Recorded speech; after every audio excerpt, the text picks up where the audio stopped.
तभी हम पेशेंट को अच्छे से डील कर पाएंगे।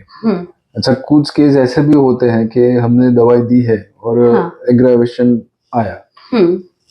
हमने काफी ऐसा सुना है कि दवाइयों से एग्रावेशन आ भी सकता है। ऐसा जरूरी नहीं कि होम्योपैथिक दवाई है तो उसका एग्रावेशन नहीं आएगा, पर ऐसे बहुत चंद केस होते हैं, बहुत रेयर केस होते हैं कि उसमें एग्रावेशन आता है। तो तब क्या करना चाहिए? फॉर एग्जाम्पल, मेरे एक पेशेंट को एलर्जिक राइनाइटिस था और मैंने, I can not exactly recall what was the remedy, but मैंने उसको दवाई जो दिया था उसके बाद उसकी फ्रीक्वेंसी बढ़ गई राइनाइटिस के। सुबह उठ के उसको 5-10 छींकें आती थी, उसमें से 15-20 छींकें आना शुरू हो गई। और मुझे याद है मैंने उसको 1 mg पोटेंसी में दवाई दी थी जी। तो जब वो नेक्स्ट टाइम आया तो ये भी जरूरी है कि जो पेशेंट बोलता है उसको इग्नोर नहीं करना चाहिए। कहीं ना कहीं उसको तकलीफ है, इसीलिए वो हमें कंप्लेन कर रहा है। हर बार ऐसा नहीं होता कि वो ऐसे ही बोल रहे हैं, जाने दो, वो तो उसको आदत होती है, हम जो देना है वही देंगे। ऐसा नहीं करना चाहिए, उसको सुनो कि वो एग्जैक्टली कहना क्या चाहता है। तो मुझे लगा कि नहीं, सच में उसकी कंप्लेंट बढ़ गई है और may be that was the aggravation case. तो मैंने जो 1 mg दवाई दी थी उसी को सेम मेडिसिन मैंने 30 पोटेंसी में रिपीट की। 30 पोटेंसी में 2 डोजेस दिए। उसके बाद उसका एग्रावेशन थोड़ा कम हो गया। उसकी जो बेसिक कंप्लेंट थी, जो सुबह 5-10 छींकें आती थी, पानी निकलता था, वो तो वैसा के वैसा ही था। पर जो उसका एग्रावेशन आ गया, 15-20 छींकें आने शुरू हो गई थी, वो कम हो गया। फिर काफी टाइम तक मैंने उसको 30 पोटेंसी में ही उसकी दवाई शुरू रखी। जब मुझे लगा कि अभी ये सेटल हो गया पेशेंट, उसके बाद मैंने वापस 200 पे वही दवाई शुरू की और धीरे धीरे उसका एलर्जिक राइनाइटिस ठीक हुआ। तो जब ऐसे एग्रावेशन फेजेस आते हैं तो मैं ये पैटर्न फॉलो करता हूँ, जो भी आपने दवाई दी है दवाई वही दीजिए, पर पोटेंसी रिड्यूस कर दीजिए। 1 mg दी है तो आप 30 पे चले जाइए, 200 दी है तो आप 6 पे चले जाइए। ऐसा और कोई केस जिसको मतलब मेडिसिनल एग्रावेशन ही हम बोले, डिजीज एग्रावेशन नहीं, या कुछ मेडिसिनल सप्रेशन नहीं, या टेपर ऑफ द मेडिसिन्स नहीं, कुछ और फैक्टर्स काम करते हैं? जी बिल्कुल। तो कुछ पेशेंट आते हैं थायराइड डिसऑर्डर्स के, हाइपरथायरॉइडिज्म के आते हैं, हाइपोथायरॉइडिज्म के भी आते हैं पेशेंट।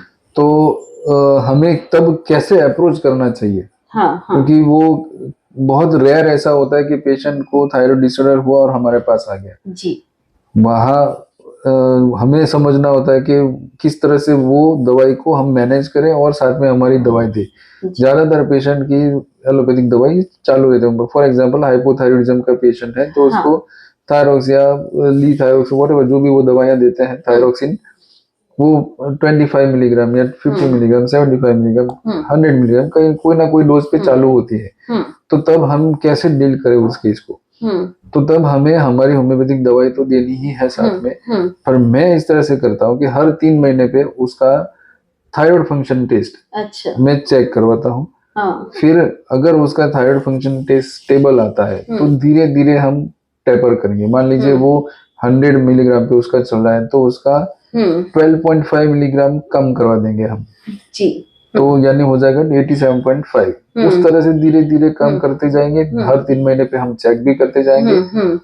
उस तरह से हम टेपर करके उसकी दवाई बंद कर सकते हैं। किसी को भी, कोई भी पेशेंट को हम ऐसा नहीं कह सकते कि तू थायराइड की दवाई ले रहा है, बंद कर जा, मैं दे रहा हूँ ना दवाई, ऐसा नहीं करना, ऐसा बिल्कुल नहीं करना चाहिए। हाइपरटेंशन हो, डायबिटीज हो, हाइपोथायरॉइडिज्म या हाइपरथायरॉइडिज्म हो, या इवन लिपिड्स के लिए, डिसलिपिडेमिया के लिए, कोलेस्ट्रॉल की अगर दवाई चल रही है, कोई भी दवाई एकदम से बंद नहीं करनी चाहिए। अच्छा। कुछ लाइफ सेविंग मेडिसिन होती है, जो हार्ट पेशेंट्स होते हैं उनको एंजियोग्राफी हो चुकी है, एंजियोप्लास्टी हो चुकी है, कोरोनरी आर्टरी बाईपास ग्राफ्टिंग हो चुकी है, तो कोई दवाइयां उनकी ऐसी होती है कि जो उनको लाइफ टाइम लेनी पड़ती है। तो कई बार हम जोश में आके ये गलती कर देते हैं कि ये दवाई तो बेकार है, बंद कर दीजिए। ऐसा बिल्कुल नहीं करना चाहिए। वो सारी दवाइयां चालू ही रखनी है और उसके साथ में हमें हमारी दवाई देनी है। कुछ ऐसी दवाई जो हम बंद कर सकते हैं, ऐसा कोई एग्जांपल?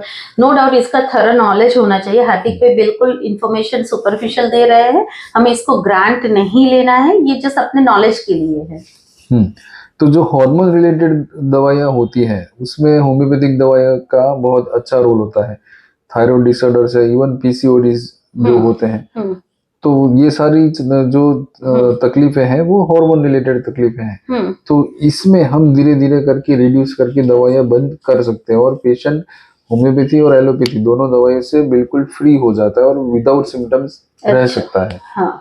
हाइपरटेंशन की दवाइयाँ कभी भी बंद नहीं करवानी चाहिए। जी डायबिटीज की भी जो दवाइयाँ होती है वो अभी के अभी बंद कर दो, ऐसा नहीं ऐसा करना नहीं चाहिए। वो भी धीरे धीरे टेपर करके हम कर कर सकते हैं। सकते हैं। जी इसी तरह लिपिड के लिए जो दवाइयाँ आती है, एट्रोवास्टेटिन जो देते हैं, रोजुवास्टेटिन, तो वो भी धीरे धीरे करके हम टेपर कर सकते हैं। कोई भी दवाई हार्दिक भाई, जो इमीडिएटली बंद नहीं करनी। गाउट की आती है, आर्थराइटिस की, या चलो फीवर का पेशेंट है और उसकी एंटीबायोटिक चल रही है, जिसको हमारी दवाई से हमेशा ठीक रहता भी है, तो क्या वो बीच में आएगा और उसने 2 एंटीबायोटिक ली है तो हम बंद करवाते हैं?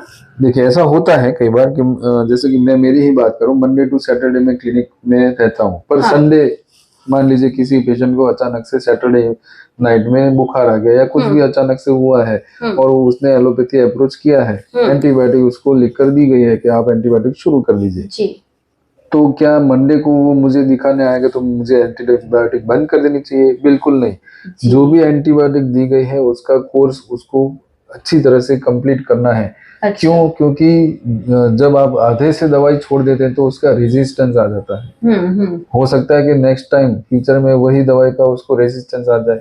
इसलिए जो भी एंटीबायोटिक है, जो दवाई जिस तरह से दी गई है उसका कोर्स उसको फिनिश करना चाहिए। जी पर जब मंडे टू सैटरडे में अगर होता है तो मेक श्योर कि उसको एंटीबायोटिक की जरूरत पड़े ही ना। पड़े ही नहीं, सही है। हाँ, तो ये बहुत अच्छे से आपने बताया, बिल्कुल क्लियर पॉइंट है कि हमें रिजिड नहीं रहना है, बहुत प्रैक्टिकली देख के ही पेशेंट को ट्रीट कर रहे हैं।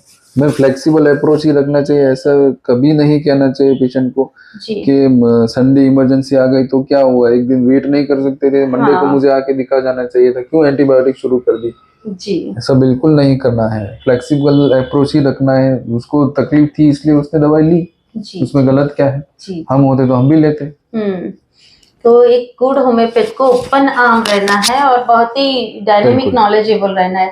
हार्दिक भाई, आपने बहुत अच्छे से ये पूरा डिटेल समझाया, जो छोटे छोटे स्टेप्स बताए जो कि पूरी लेटर बन जाती है सक्सेस की, और से सक्सेस पाने के लिए। पर अभी मैं एक लास्ट क्वेश्चन पूछना चाहूंगी।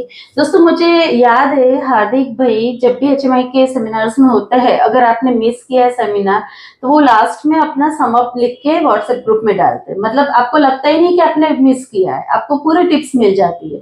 तो आज इसी सब्जेक्ट्स के रिलेटेड लास्ट कोई टेक होम मैसेज या टिप्स आप बताना चाहेंगे? बिल्कुल।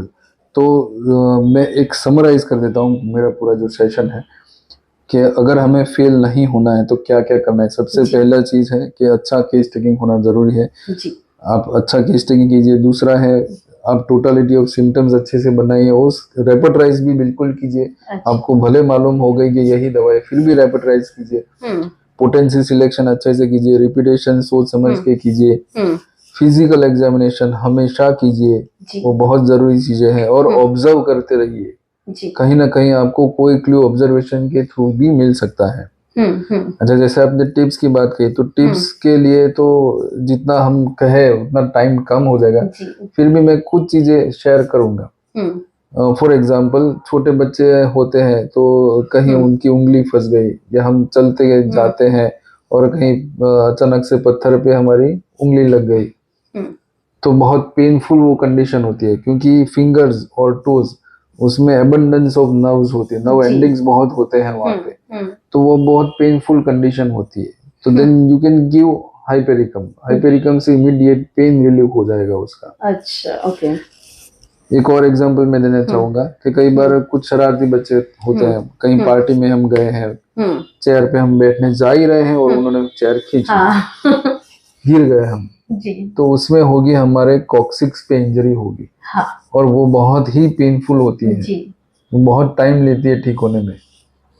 तो अगेन ऐसे केसेस में हमें वापस hypericum is the remedy, hypericum दीजिए, उसको बहुत अच्छे से वो पेन रिलीव हो जाएगा। सर, आप डोज रिपीट करेंगे हम?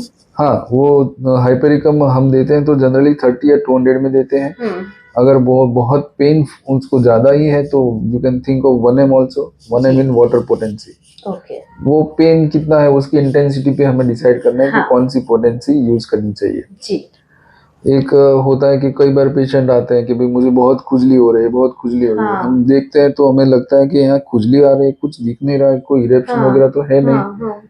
तो again that is an indication. Itching without eruption, dolichosis is the remedy. Yes, yes. You can think like that. अभी जैसे विंटर चल रहा है तो छोटे बच्चे आते हैं, सुबह स्कूल जाते हैं, अर्ली इन द मॉर्निंग, ठंड होती है सुबह, वापस घर आते हैं और उनका पेट दर्द होता है तब। तो हम अलग अलग तरीके से सोचते हैं, पूछते हैं, कहीं कोई रीजन नहीं मिलता है जी हाँ। But cold air is the reason. ठंड लगने से उसको पेट दर्द होता है, कॉलिक फ्रॉम कोल्ड वेदर। अच्छा, ऐसा भी होता है, ऐसा भी जनरली हम होता है। रेस्पिरेटरी सोचते हैं। हाँ हाँ बिल्कुल, तो डलकामरा इज द रेमेडी। अच्छा। वो बोरिक में लिखा हुआ है, कॉलिक फ्रॉम कोल्ड। ओ तो ऐसी सारी चीजें हैं, बहुत सी ऐसी चीजें हैं। ऐसा है तो हम उसका एक अलग से भी सेशन कर सकते हैं। बिल्कुल बिल्कुल, अभी का तो आपने बिल्कुल सॉल्व कर दिया है हार्दिक मोटो की कैसे फेलियर को हम फेल कर सकते हैं और सक्सेस की ओर जा सकते हैं। देखो, हमें सब ये पता होता है, बेसिकली पढ़े होते हैं, पर आज जो हार्दिक भाई ने बताया वो बिल्कुल प्रैक्टिकल टिप्स विथ एग्जांपल्स बताए। अगर आप ये ही 2 बार सुनोगे तो आप 100% अपनी प्रैक्टिस को इम्प्रूव कर पाओगे, आई एम श्योर। फिर भी आप बताएं हमें कमेंट बॉक्स में कि आपको और क्या जानना है या कुछ क्वेरीज है तो हम हार्दिक भाई से बिल्कुल पूछेंगे। और थैंक यू सो मच आज के सेशन के लिए हार्दिक भाई। Will again come back with you. Thank you.